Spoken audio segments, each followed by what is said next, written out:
રાજકોટમાં સરદાર ભવન ખાતે ભાજપના કોર્પોરેટરોએ નરેશભાઈ પટેલ સાથે બેઠક કરી અને પાટીદાર અગ્રણી અને ખોડલધામના ચેરમેન નરેશભાઈ પટેલ સાથે બેઠક કરવામાં આવી છે।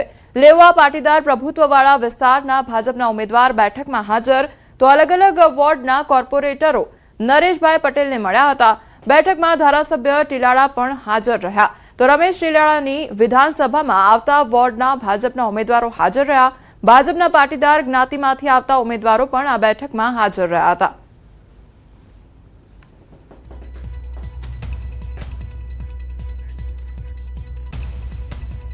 રાજકોટમાં ટિકિટ ન મળતા લોહાણા સમાજ નારાજ જોવા મળી રહ્યો છે। આવતીકાલે લોહાણા સમાજનું સંમેલન યોજાવાનું છે। લોહાણા સમાજની પત્રિકા વાયરલ થઈ રહી છે। લોહાણા સમાજ સાથે ભાજપે અન્યાય કર્યાનો ઉલ્લેખ કરવામાં આવ્યો છે તો આવતીકાલે મળનારી બેઠકમાં નિર્ણય પણ લેવામાં આવશે।